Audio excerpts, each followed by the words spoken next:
And I was diagnosed with ADHD January 2025 Yep. and OCD June 2020. However they terminate it nowadays. Like before then, terminate it. I'm not putting my child to bed earlier just so we can have time together. My mum and dad weren't thinking about emotional regulation. No. There was no Instagram, no Facebook, no one talking about autism, ADHD, OCD. What if I'm like dysregulated at the same time? Because this is the issue. Yeah, I need the colouring book here. This is the issue in my house. We have two people. Brains on the go, but we run a show. Welcome to SlayDHD Mom. This is SlayDHD Mums. This is a podcast. It's a safe space. It's messy. It's unfiltered. Cluttered.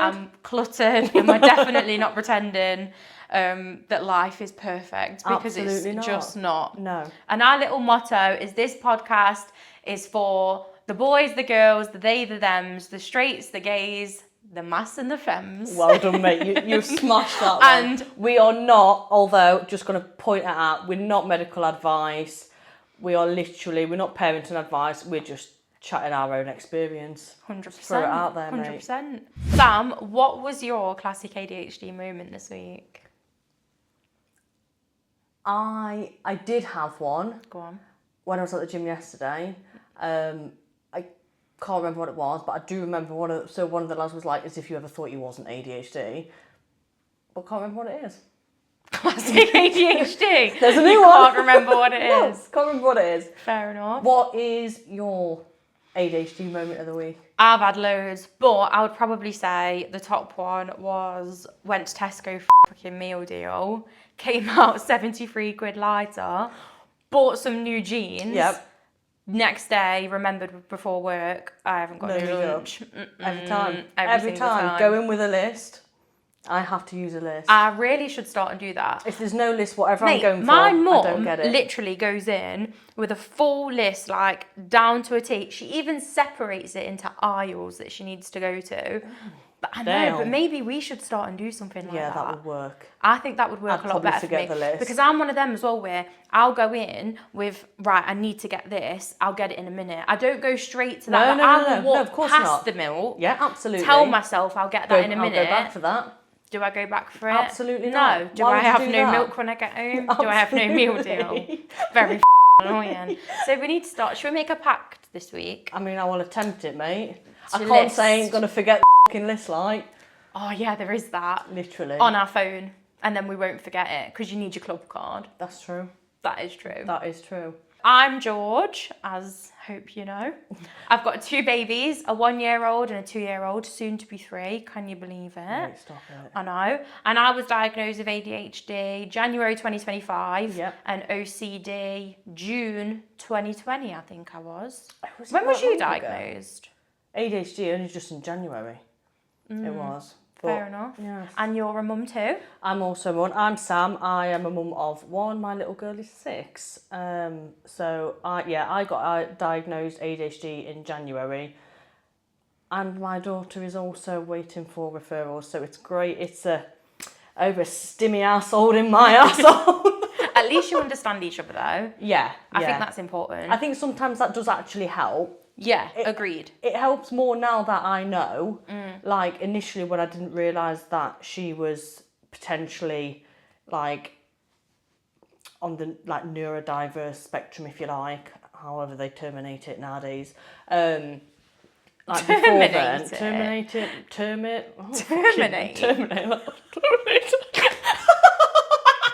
Yeah. Anyhow, whatever. The terminology used. That's the one. Yeah. I was never savvy in English, mate. I got sent out of every English lesson. I didn't want to be there. I didn't know what I could to get out of that terminated lesson. Anyway, yeah, but before it was like really, really difficult. She was just like, she'd be overstimulated. Then her behaviour makes me overstimulated, and you've got a 5-year-old at the time, like having my terms, nobody else's. they question whether, I don't know whether she's actually ADHD, but they don't know if she's ASD. But there's that many different... What's the difference? Honestly, mate. I don't know. Figure it out when we She's get very there. much sensory.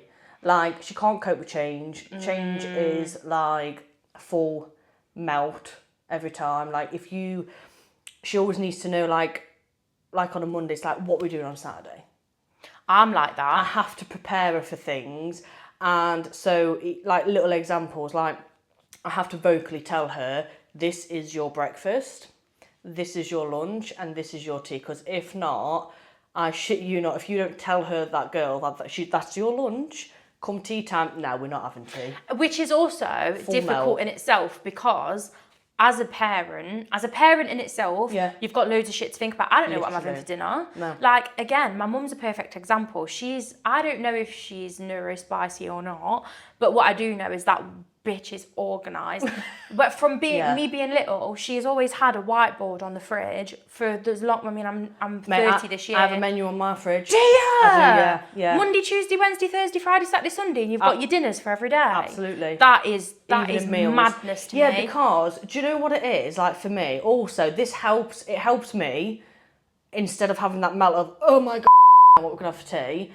But how do you get that organised though? Like, how do you know? I don't know what I want for dinner on Thursday. Do you know what it is? It's because I get creative in the kitchen. So that's like my creative space. I love cooking. I get excited about it. So I think every Sunday I'm like, oh, what meals can we have this week? And I get excited about writing my menu. But it also helps with little one, because then she knows where we're at.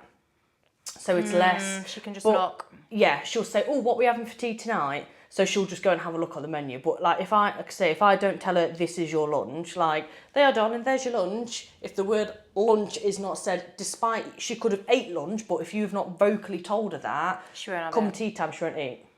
That's I can't mad. eat that. She's Mate, like, honestly, I can't. I've not had lunch. This needs to be lunch. And I'm like, oh, Jesus Christ, love. Really? Like, yeah, proper melt.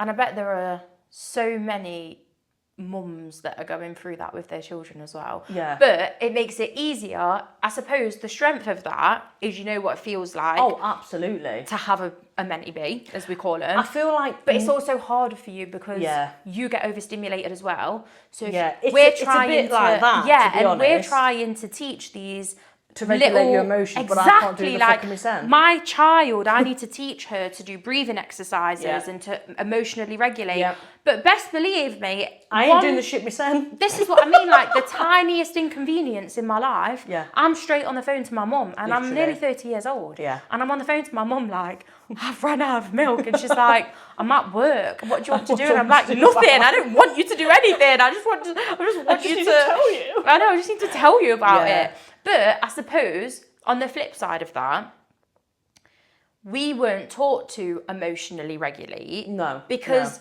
in 1996, when I was born, my mum and dad weren't thinking about emotional regulation. No. There was no Instagram, no Facebook, no one talking about autism, ADHD, OCD. No, if you was They having just a melt, you're a naughty kid. You get a bollocking sent to your bedroom. Exactly. Like, if you was having a meltdown, it's true though. Like, if you was having a meltdown, You're a you're just naughty being a kid. little shit. So Yeah, you need literally. to leave. Where now, you see a kid having a meltdown in Asda. Yeah. Back then, I they think, sympathise. and you do. But because back then, you think, you'd be oh, like, what are you going judge, through? oh my God, what a little shit that fucker is. I mean, don't get me wrong. There's some kids that are Sometimes, shit. yeah. Sometimes, Literally, mate. my oldest, love her more than anything.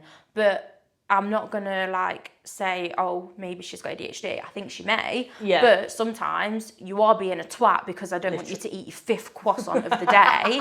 Like, that don't make it okay. Do you know what I mean? Like, you are just being a prick. I find it hard sometimes though, when my little one, if she's having a bit of a melt, or if I'm having a melt, like, I need to just like get out, like, leave me alone. But I think that's space. okay. It's okay. That is okay. And I think some parents don't do that. That is okay. But when you've got a kid that follows you, I'm like, I'm having a melt. I'm like, I just need a minute.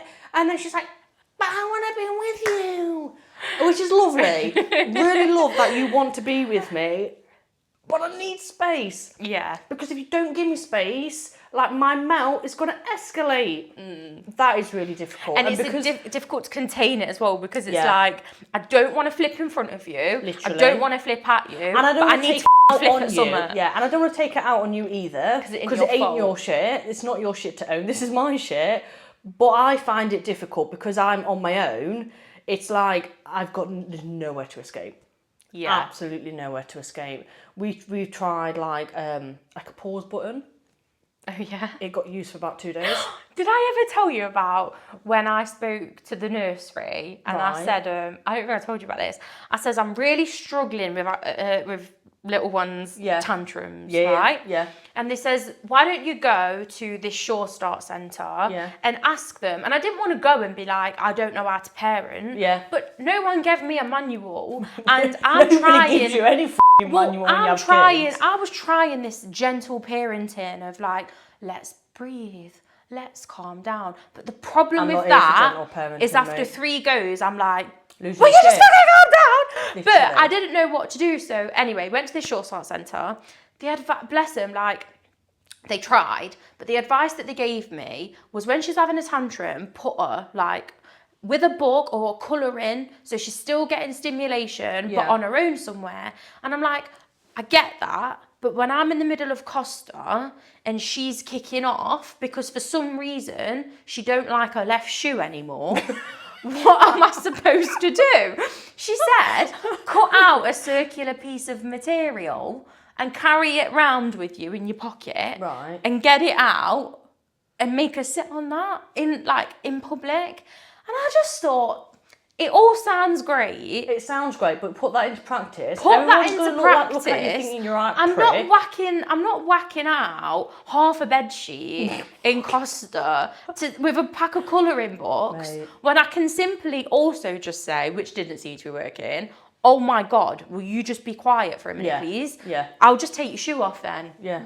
Do you know what I mean? Yeah, but sometimes I do think it might work for some, but it just doesn't work for everybody. This is it. I'm currently doing like a behaviour course, which is meant to help with like managing little one's behaviour.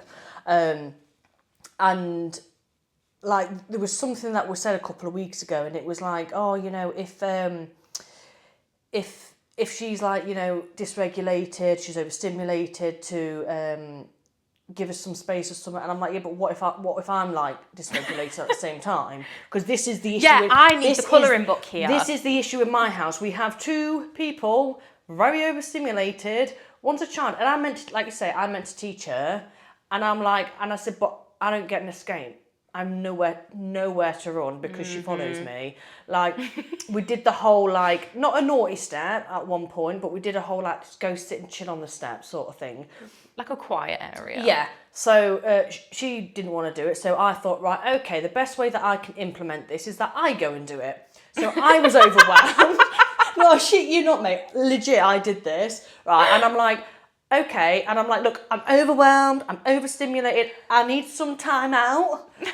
I'm going to go sit on the step. So I go and sit on the step. I shut the door behind me, not fully, obviously, because she was like in the living room, and the door's like, but I want you. And I'm like, ooh. And like, there's a part of me that I'm like, I want you right now. I want nobody. Yeah. But I can't say that, because then when she's going to grow up and she's going to be like, yeah, Mum well rejected me as a kid.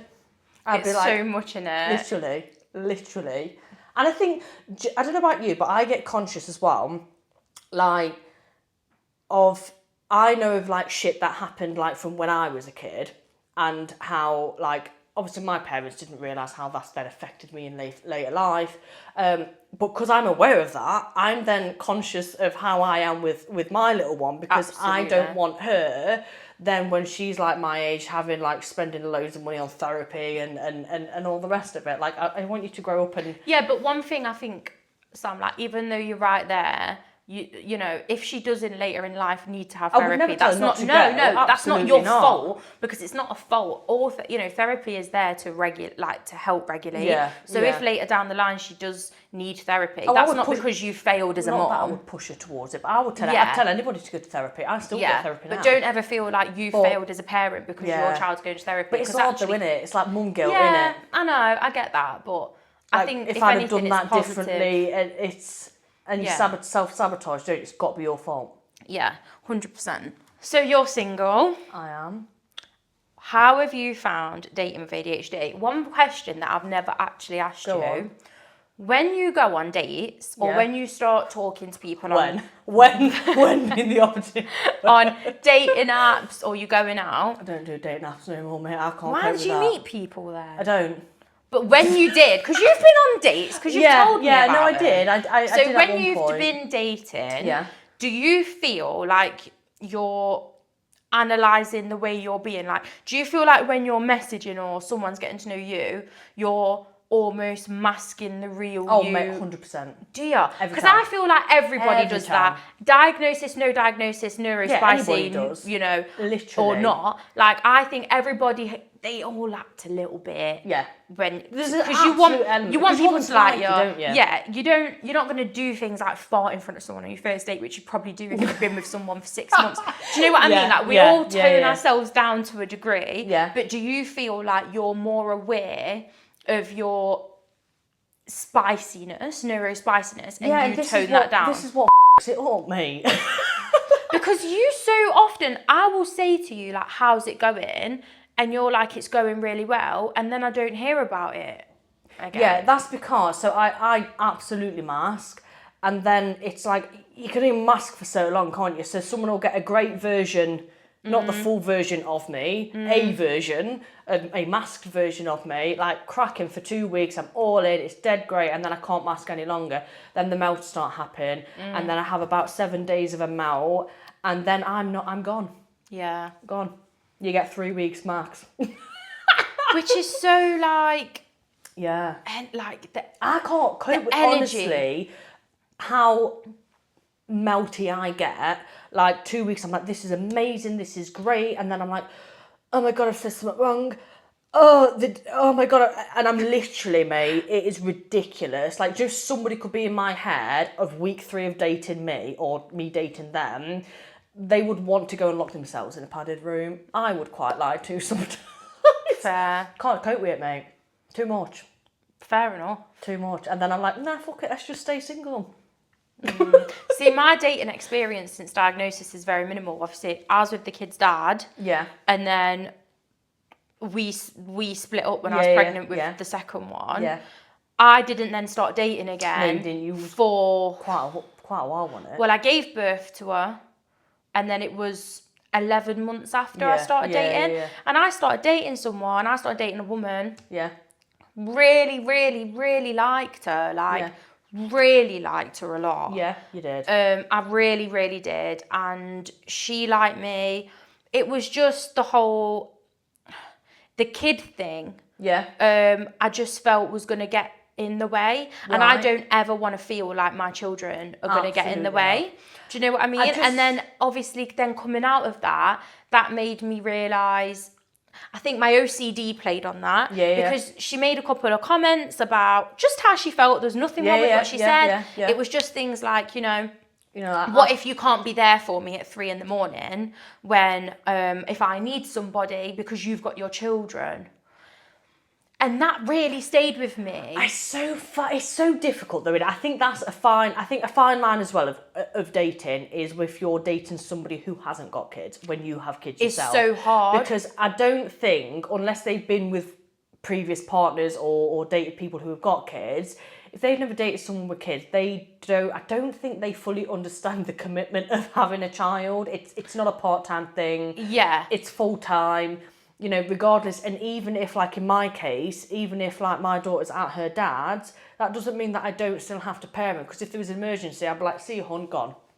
Straight to your kid. And I think that's the thing. And even though I think she understood that and she was okay with it, I think deep down she felt like she might not be a priority. Yeah. Because there's always gonna be somebody, well, two people. Absolutely, yeah, because my kids are always going to come before anybody exactly. else. And I think that was where, and I sort of then dwelled on that, and I sort of went, No. Did you catastrophise it? Do you catastrophise? I do, but I spoke to her about it. Yeah. So I Well do done. catastrophise, Yeah. but what I did say was, look, I want to date you intentionally. Yeah. I don't want you to hurt me or me to hurt you, and Yeah. everything I'm going to do is going to be with full transparency with you. Yeah, And I absolutely. said this to her. Fair play, mate. Yeah, to be honest, mate, Like, I did crack well. on, gal. Well done for actually and you know, I called her. vocalising I that. fully vocalised it. Yeah. And I never want to hurt.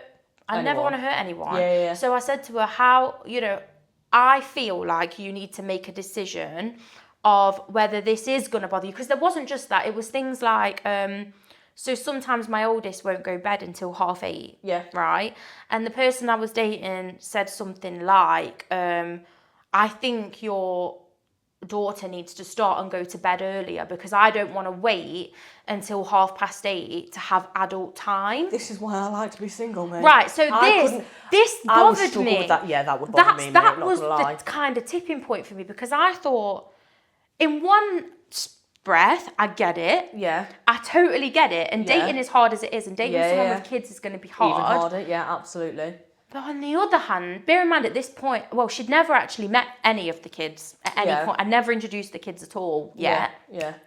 And then on the other hand, I was kind of like, who are you to tell me How to fucking parent. not only how to parent, but that made me feel like someone who's never even met my kids wants me to get my kids out of the way. Yeah, nah. I'm not putting my child to bed earlier Just so we can have time together, when 50% of the time she's at her dad's anyway. Yeah. So 50% of the time I'm all yours, which even married couples with children don't get that. Nah. They don't get that. So I sort of said, no, I'm not doing this. But then I did say to her Was you first, calm in approaching the conversation? I was so calm, mate. Never once did I flit her. I'd have flipped at that. No, I'm not no, gonna no, lie, no, I'd have nothing. flipped at that. Nope, nothing. I didn't even That say would anything. really tip me So over at the the time, I sort of spoke to her about it, and I says, okay. And I even said to her, if this is how you feel, I'm not going to belittle your feelings because that's how you feel. Yeah.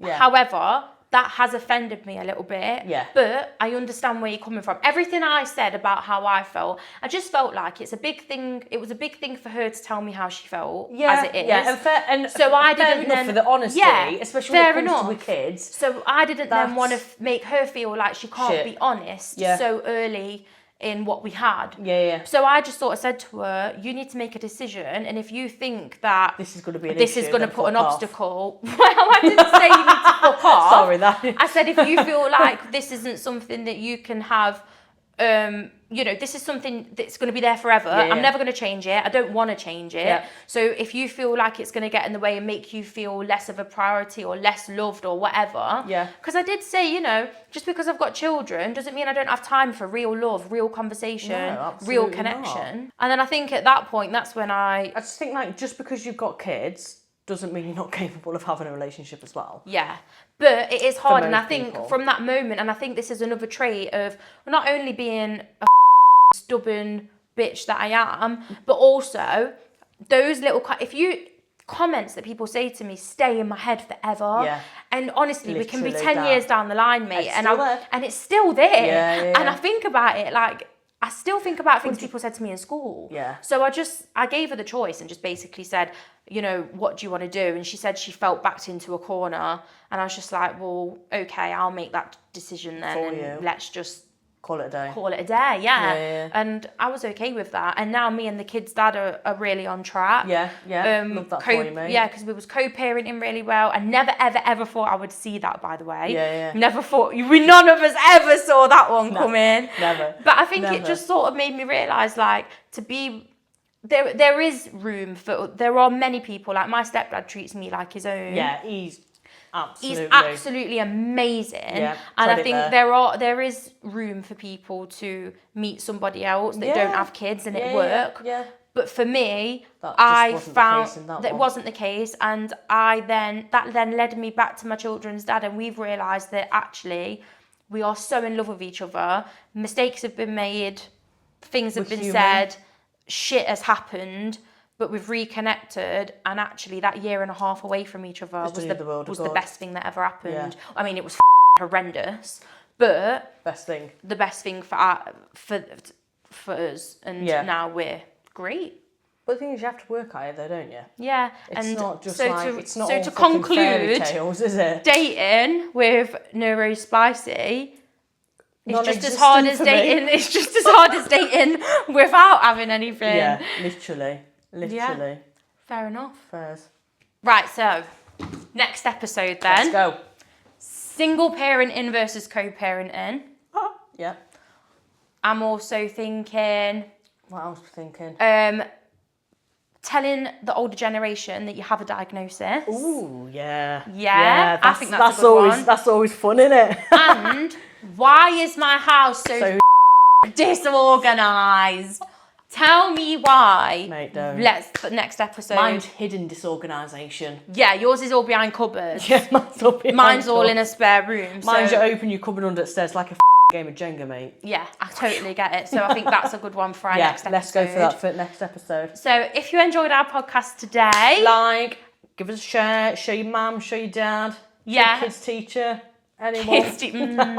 show your kids, teacher, brothers, sisters, subscribe, share to Absolutely. us, share us. Share us. And we would love to hear your experiences on ADHD, dating, love life, friendships. And any topics anybody like thinks I'd quite like to hear a discussion on that. Let us know. Let us know. Bring and it to the DM us table. some dilemmas as well. We love a good dilemma. yes. It will be Yes. anonymous. But yeah, thank you so much. Thank you very much. SlayDHD mums. SlayDHD. It's a wrap. It's a wrap. It's a wrap.